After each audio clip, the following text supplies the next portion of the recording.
Restorative justice focuses on the harm that has occurred. It focuses on the different elements of harm, who was harmed, what was the impact of that harm, the extent of that harm, what has it taken from someone, as well as who caused that harm. Restorative justice being used in case of human trafficking is essential. It's essential for the reasons that in criminal cases with involving human trafficking, we oftentimes focus on the fact that a harm occurred. And then outside of that, there is not really an evaluation for the harmed party. How has that harm impacted you? Who was that person to you? How do you live your life today to restore yourself? None of those things ever tend to be addressed in a criminal case. At best, we might see an instance of restitution ordered, and oftentimes, even with a successful prosecution, assets are seized anyways, and the pittance of a restitution issued is impossible to receive.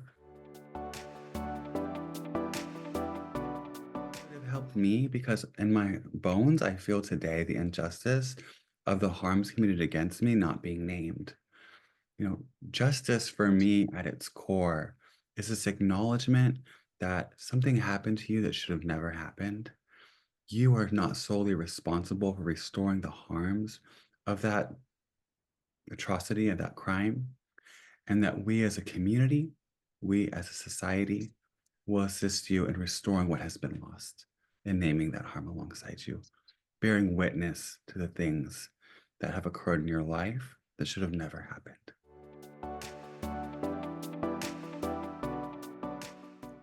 Engaging in restorative justice would have been life changing in my personal healing process. If I had the harms named in my life, I wouldn't have used the narcotic substances that my trafficker grew me with for so long. One of the impacts of his abuse was to make me feel lost in the narcotics that made me do the things I didn't want to do. And without a harm being named, I did feel lost. When law enforcement officers let me go in the middle of the night with 60, 70-year-old men who were buying me as a child, I felt lost. You know, there was no system of accountability for the people who were hurting me. There was no system of restoration for me. And all the things that that man did to me have gone unnoticed and unchecked. My hope and dream for our world is that traffickers are held accountable to stop harming other people. Bottom line, traffickers are parts of our community.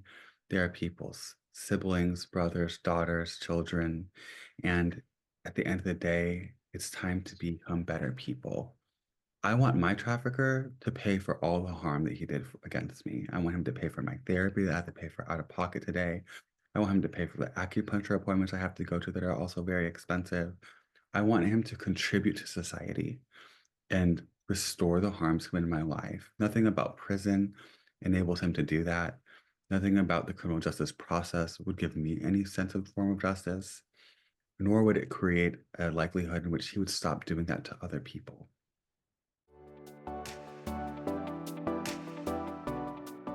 First and foremost, this is what human trafficking survivors want and need from our own mouths. You know, what the group of 15 survivors from the California area gathered together to talk about what restorative justice meant for us and our survivorship, we all agreed that it was an essential part of the criminal justice process. And we all agreed that the traditional criminal system in no way creates a deterrence for traffickers or for the crimes that we had to commit while being trafficked.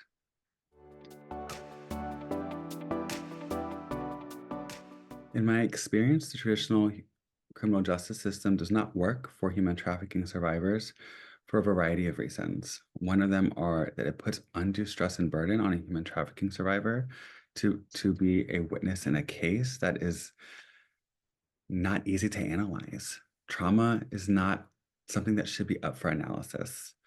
It's really difficult to face your trafficker in court. It's very difficult to be safe when you go home and not face retaliation from the streets. Additionally, seeing your trafficker go to prison isn't necessarily justice. Having to live with the impacts of the trauma and have that restored is justice. Traffickers need access to programs that help them understand the harm they have caused in their behavior.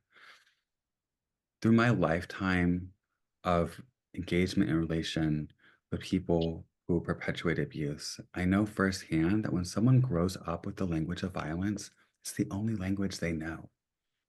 So, someone who doesn't have context for how to behave differently, for how their behavior impacts others, isn't given a quality second chance opportunity to know better and do better, isn't going to do better. For me to feel empowered in the process of restorative justice, I would love to look my trafficker in the eye and name the harms committed against me. I would love for his response to me to be kind. I would love for his response to me to be kind, empathetic, reflective, and remorseful. And I would settle for him just to listen and hear what I have to say.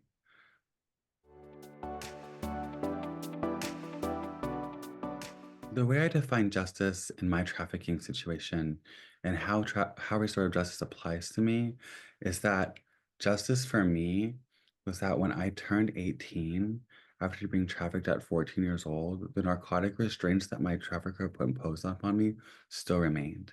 People want to know how I got out. The truth of that matter is that I was too old for those men to buy anymore. They wanted to buy a child, and I was no longer a child. They were sick, right? Just restorative justice for me would have helped me analyze the harms committed against me, name those harms to the people perpetuating them, and assess for myself exactly how it's impacted my life. It would have given me opportunities for myself to choose how I responded to that violence and harm, and give me opportunities for justice off ramps away from that harm. An absence of a restorative justice system just left me and leaves children and adults today without the ability to name the harms committed against them, let alone to heal from them.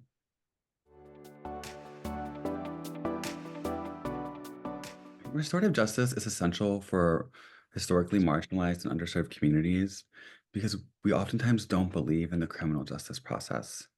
We oftentimes have had negative experiences reporting crimes.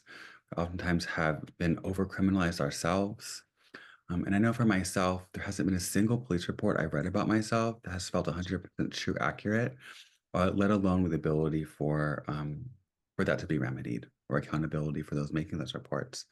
So restorative justice to me feels like bringing truth to light, being able to actually have a process that resonates for members of our community. We're not doing something we perceive to be harmful to other people. We might know that in our heart of hearts that we are truly victims of crime. We have done nothing to receive that kind of violence and abuse. But more than anything, we don't want to perpetuate violence and abuse towards others. And when the criminal justice system is imposed upon those who have hurt us, that makes me complicit with violence and abuse. And I am not a violent person, nor am I an abuser.